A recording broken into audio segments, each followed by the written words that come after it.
Ka Seng Samla Pyndengrei Parish, kala Pynlong ya ka jingelang bakerpang naga bentagi Samla, lani ka youth touring program ha auditorium jangka St. Francis di Assisi College Sile. La sedang ya kani ka jingelang ha kapor menstep balashim bentalang deki Samla na keleng kishnong jangka Parish.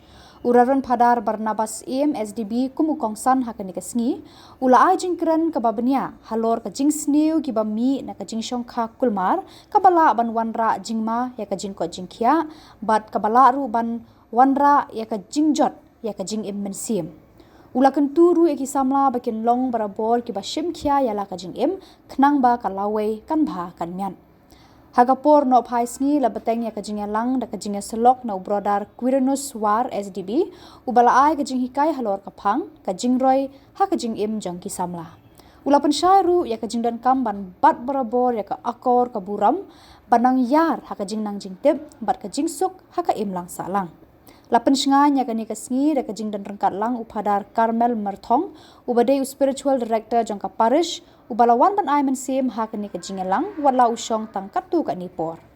Ki khun Samla bat ki khanaret ki la yo ru ban peni yala ki sap ki phong lengba ka jing Yakob Bible fancy dress bala Pynlong ha ka por sngi.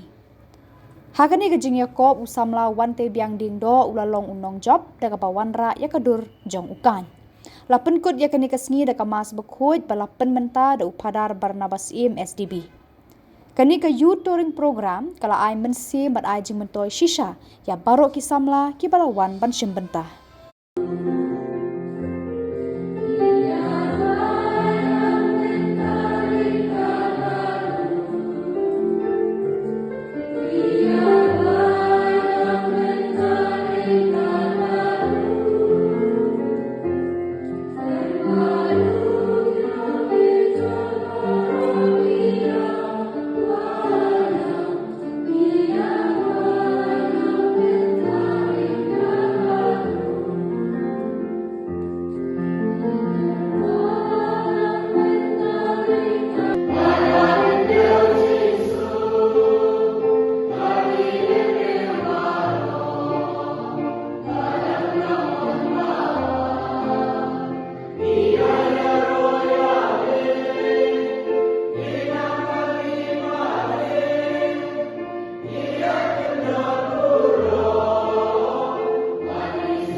kan long ka bakul ka kendeng jomni kan wan ka hima jomni doa yang ni ke cimbang jomni ke ba hala kasni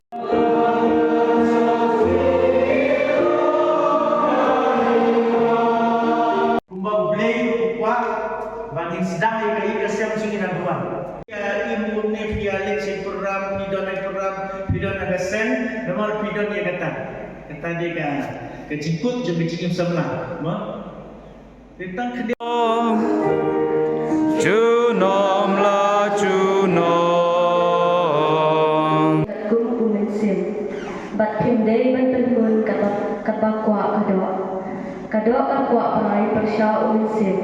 Umensim pan upersya yang kadok. Gaji beli banyak siapa tu cepat. Agar saya ini nama berbuat kisah buku saya itu ini akan pada kedorok di sebuah NIAM dan menuai yang muslim.